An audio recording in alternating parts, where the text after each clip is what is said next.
Welcome to Inside Israel, everyone. I'm Joel Chasnoff coming to you live right now from Ra'anana, just outside of Tel Aviv. It is the week of May 21st, 2005, and today's episode is called You've Got Mail. You guys send in a ton of questions, and I don't always get to them. In fact, I rarely am able to get to every question that's sent in.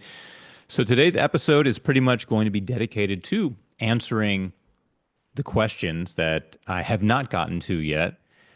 And obviously, toch kedei, like as we do that, we're going to bring up a lot of topics that are relevant to everything going on in Israel right now. Before we get into the questions, I just want to give a couple of front matter updates. First of all, next week's episode is going to be a very, I hesitate to use the word special, but let's say meaningful one. It's going to be called simply 600.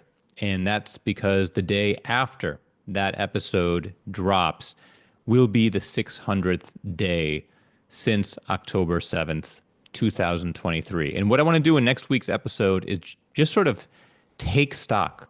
Where are we 600 days in?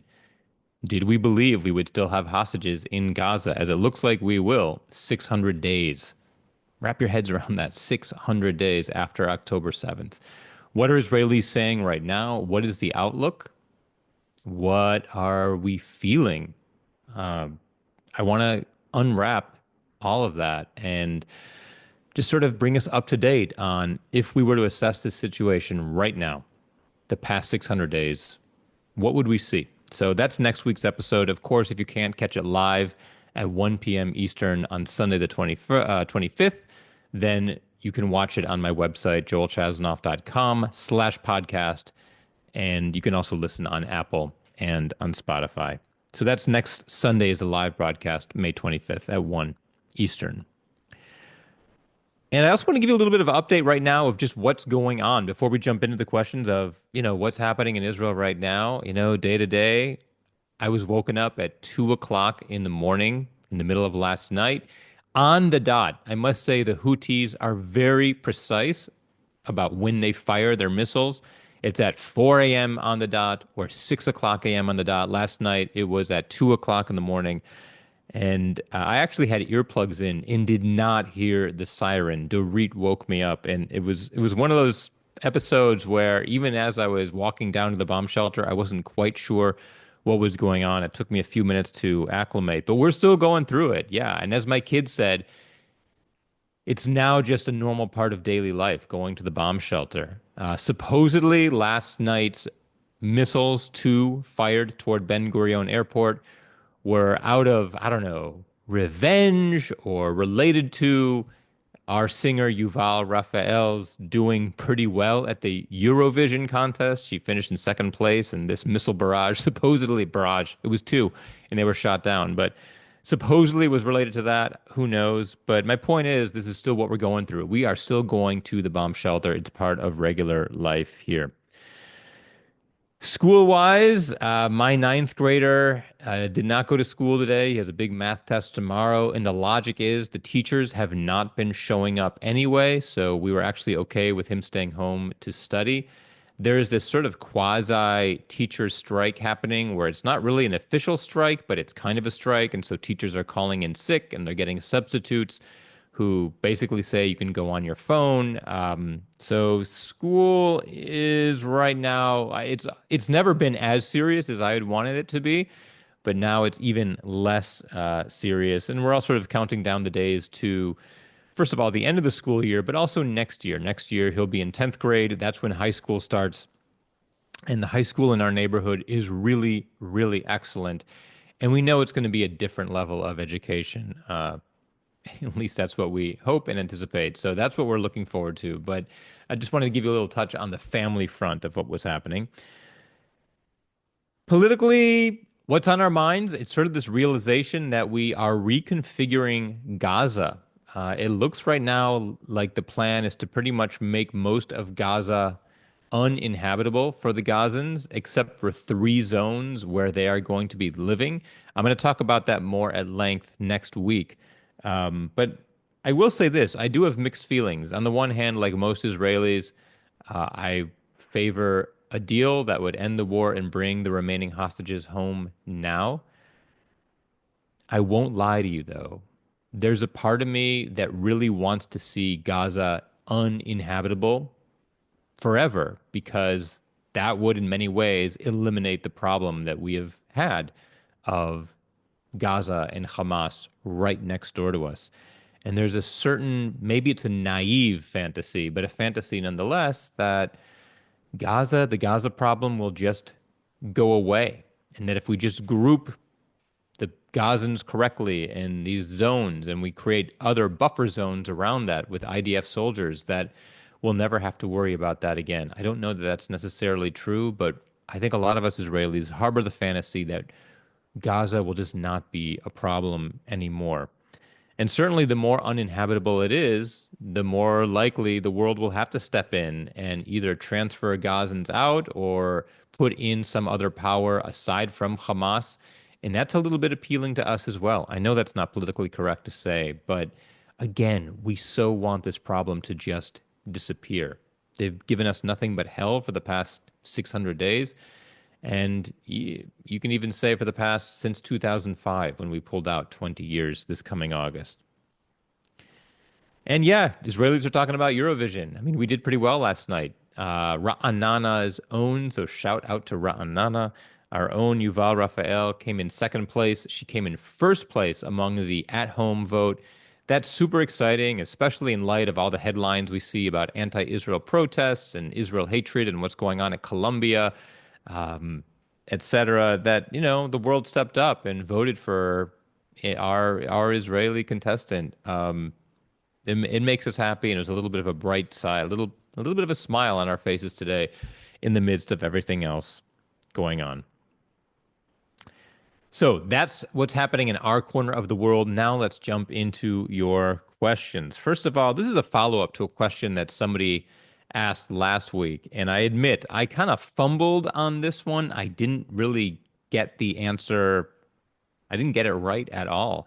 So now let's get it right. Someone had asked about air raid sirens here, that on Yom HaZikaron, Memorial Day, we have an air raid siren play at 8 o'clock in the evening and again at 11 o'clock in the morning on Memorial Day.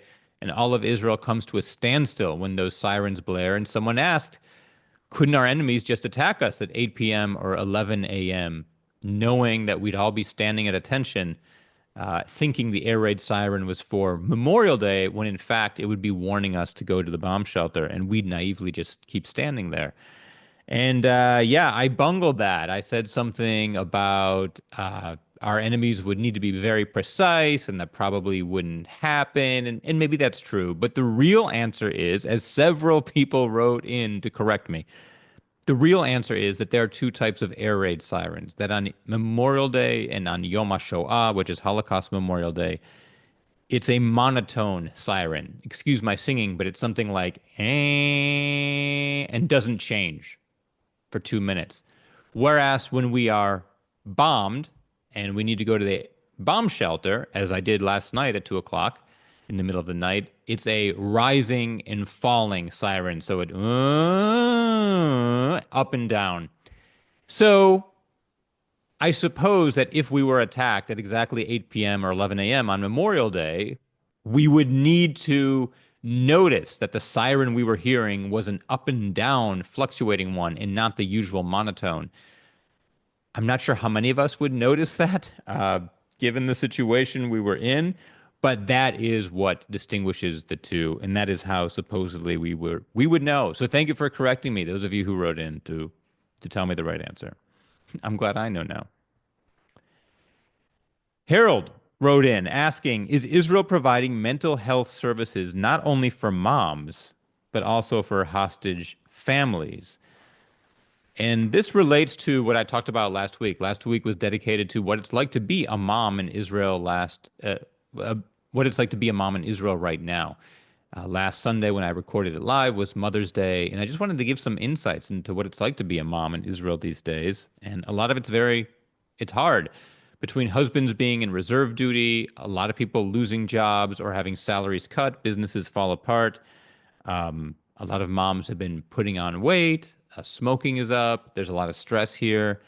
I didn't mention this, but also domestic violence is up. Husbands coming home from reserve duty, they're not really able to process fully that transition. I mean, you'll be in Gaza for 3 weeks, and then you'll wake up in Gaza on that final day, and you'll be sleeping in your own bed that night. And sadly, domestic violence has gone up since the beginning of the war.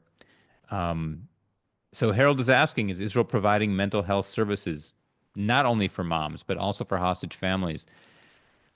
I won't mince words here. We are still feeling our way through the mental health aspect of October 7th. Now, on the one hand, what's really positive is you're finally hearing about PTSD and the need to get mental health services. There are commercials on television, on the radio with phone numbers to call. And this is for everyone, not just for soldiers, but moms, families of hostage. I know families of hostages have their own system of care. So on the one hand, that's good because it used to be that in Israel, which is still a pretty macho country, it wasn't really cool to talk about emotional distress and PTSD. So now that's different and that's a positive. The negative is that we don't have, from what I've heard, nearly enough mental health practitioners available to treat everyone. And the second negative is that there are still many, especially soldiers, younger soldiers, who think it's uncool to seek out mental health. I know of one soldier in particular who was in an elite infantry unit, and he was part of a building collapsing in Gaza accidentally, and he had to drag out bodies of both injured and dead colleagues. And from what he said, no psychologist could possibly relate to what I saw. And when you're 19 or 20, that's probably what you think, that the horrors you saw in war, that no one could comprehend them. And that's really not true. These mental health professionals, that's their job, is to hear the unhearable and help. But there is still that stigma, especially among the young people, that that no one can relate and you shouldn't seek it out. So, Harold, it's really a two-part answer. Yes, Israel is trying to provide mental health services, but the sad truth is we don't have enough counselors, social workers, etc., to deal with the growing PTSD problem, and one that we think is going to get even bigger. I think it's been estimated that in terms of soldiers, they're expecting that all in all, 30,000 soldiers will eventually reach out for some sort of mental health help. Okay. Next question. This one comes in from Andrew. The day after you recorded your previous podcast, Idan Alexander, a dual citizen, was released, supposedly without strings attached. What are Israelis saying about this? And then Andrew added, I listen to your podcast every week. I appreciate the education. Keep doing the work you're doing. Thank you. Means a lot to me, Andrew. Okay, so what are Israelis saying about Idan Alexander, a dual U.S. American citizen being released? I mean, across the board, obviously, Israelis are overjoyed that one more living hostage is able to get out. However, there is tension and upset by a lot of the families of what I would call purebred Israelis, Israelis who do not have a passport to another country. And the families of the hostages who are pure Israeli are saying, this is absurd. We're happy that Idan Alexander has been released, but since when does being released have to be conditioned on your having a passport to another country? Why cannot Israel take care of its own citizens? Having an Israeli passport should be enough. So there's definitely upset at the Israeli government that Trump can get a hostage released, but our own government can't get our hostages released. So that's sort of the dual message that you were hearing right there. Is on the one hand, very happy, of course, that Idan Alexander has gotten out, but also this sort of disbelief that it took an outsider, an outside leader, Trump, to get it done. and that we can't even get our own hostages out. Someone else wrote in, and this was anonymous. I didn't see, or they asked that they be anonymous. This person wrote, sadly, with a C, I'll start over. They wrote, sadly, with the suicide of Igor Pivnin, my question about Israel's mental health comes to the forefront. And they had another question about mental health services. And yeah, I had to look up this story because I hadn't heard of it. But Igor Pivnen is an Israeli police officer who, on October 7th, pretty much grabbed his rifle and went down south and started fighting. And he committed suicide about a week or two ago, basically saying that the stresses of what he saw on October 7th and everything that's happened since, the emotional burden was just too much, was just too high, and he ended up taking his own life. So yes, it really does show you just how much Israelis are struggling with mental health. And he is not, sadly, he is not the first combat soldier or policeman to take their own life since October 7th. There's still rumors about exactly how many of the Nova massacre survivors have committed suicide. I've heard up to 40. I've heard it's less. I've never heard an exact verified number, but certainly it's the trauma that we're all living through is very real. And Israelis, as Israelis say, it's not PTSD because the P is not there. It's trauma that we're still living through. It's not post. Sam wrote in talking about economic hardships because I spoke last week about the economic hardships that a lot of mothers are going through with husbands in miluim, businesses collapsing, etc. So Sam wrote, "Thank you for discussing the economic hardships of Israelis. My cousin has an awful story," and he shared the story of his cousin. She is self-employed. She runs a marketing company in Israel, specifically targeting small businesses, and she's been in this business for over a decade. Her business collapsed because everyone is in miluim. So he's referring to both the staff that she hires, but also other businesses that would go to her for marketing and consulting. Those businesses are collapsing because everyone is in the reserves, the miluim. So her own business collapsed. And then he writes, to add insult to injury, her kids have gone through multiple tours in Gaza, typically of 90 days at a time, and never knowing exactly when they will return. So she has children serving in Gaza in combat units. And her husband was in the Air Force and held a position in the government. He was away so much that when he came back, they ended up getting divorced. Simply, their marriage couldn't survive everything that had been happening since October 7th. And I should add also that the divorce rates are up in Israel as well. And this is why he writes, this is why my uncle says that it's very easy to be a Zionist in America because you can sit in the cheap seats living the good life, not sacrificing your life or the lives of those in your family. Real Zionism is not sitting in Boca Raton. That's where Sam lives. So he's talking about himself. With a bumper sticker and an APAC membership, there is no sacrifice involved where I am. So look, I appreciate Sam being upfront. I hope any of you watching and listening now are not insulted by what he's saying, but I know what he means.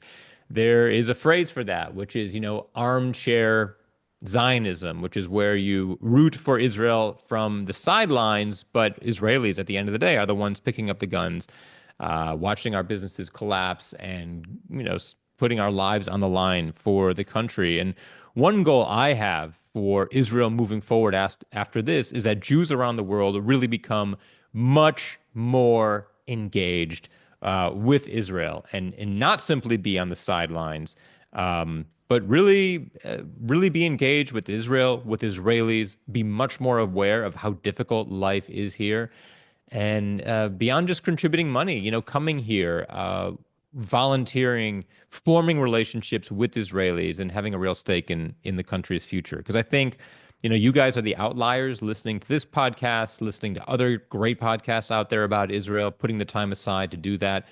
for so many Jews around the world, they're simply not engaged at all, or they check in with the news but aren't really a part of it. So, I hope that is one thing that changes. Mark writes in, what are Israelis saying about the potential conquest and occupation of Gaza? Yeah, we are still trying to figure out exactly what's going to happen. When that question came in, there wasn't really news about what this conquest meant. All we knew was that the Israeli government, the cabinet, had voted that Israel was going to conquer Gaza and stay there indefinitely. We're now learning more about what exactly that would mean. The plan I heard today was leaked in the British press, I think, is that there would be three main enclaves where Gazans would live in Gaza, but these enclaves would all be separated by buffer zones that the IDF would be stationed in and occupying. So you'd have imagine three squares separated with a frame around it and buffer zones in the middle, and that way Gazans would not be allowed to to cross from one section to another. They'd basically be sequestered into these three areas of Gaza and would make Gaza much easier to manage. You can say things about, there's also been talk about Israel, the US, and Libya talking about transferring up to 1 million Gazans to Libya. And that raises questions about ethnic transfer, et cetera. But I want to tell you, Israelis are not thinking about the humanitarian side of this. We are not thinking about the humanitarian consequences of ethnic transfer. What we are thinking about is making Israel safe for the 10 million people, the 8 million Jews who live here. There are more than 50 Muslim majority countries in the world. There are close to 2 billion Muslims in the world. There is one Jewish state, and there are 15 million Jews in the world. So we are not all worked up about the idea of transferring Gazans out of Gaza to Libya or setting up buffer zones. I mean, to us, this is a no-brainer. We need to keep Israel safe. And if Hamas is going to hide behind citizens, if they're going to continue to smuggle weapons in from Egypt, from Iran, and then steal the aid and the food coming into Gaza, that's not our problem. It's our problem to the extent that we need to defend ourselves, but it's not, the humanitarian crisis is not our problem. As so many of us Israelis feel, this whole thing, the humanitarian crisis could end, ethnic transfer could end, everything could end if Hamas simply released the hostages and put down their arms. So while the whole world is crying about the Gaza war needs to end and there's a humanitarian crisis and famine, to us it's simple. Put down your arms, release the hostages, and this whole thing is over. But for some reason, the world does not seem to put forth that thesis. They only want Israel to take steps that ultimately would harm us. I'm going to get to one last, and alas, I'm not even able to get to everything. Maybe we'll do another one of these in a couple of weeks. But I have one more that I want to share. This is from Nora, who writes in and emails often. Hello there, Nora. She writes, when I think about Israel, I'm reminded of Nietzsche's quote about music, that life would be a mistake without it. And I think world history would be a mistake without Israel in it. And I couldn't agree more. For everyone who puts down Israel and calls for Israel's destruction, I think we need to remind ourselves that the world is a better place, and certainly the Middle East is a better place, just for the sake of Israel being here. Never mind the gifts we've given to the world, whether it's intellectual gifts, the number of Nobel Prize winners we've bestowed upon the world, the number of medical breakthroughs and technological advances we've created. Just the fact that we are here to stabilize the Middle East a tiny bit should not be taken for granted. I wish more of the world knew that. I don't know how much of the world is actually against Israel or whether we're just seeing the outliers. But I couldn't agree with you, no, I couldn't agree with you more, Nora. Israel plays a very special place and plays a very special role and a very important role in the world. both in terms of what we give to the world and the balance we bring to the situation in the Middle East and the type of values that all of us stand for. I do have a few more questions left that I will have to get to. Probably maybe in 2 weeks we'll do one more of these. But for now, that is it for this week's episode of Inside Israel. Again, join us next week for 600, where we reflect on 600 days since October 7th. That'll be at 1 p.m. Eastern on May 25th. And again, you can watch the recording of this episode or listen to it on my podcast, Joel Chasnoff, on my website, joelchasnoff.com/podcast, and on Apple and on Spotify. Keep sending your questions in. Thank you so much for joining. I'll leave the chat open for about 1 minute more. Lehitraot.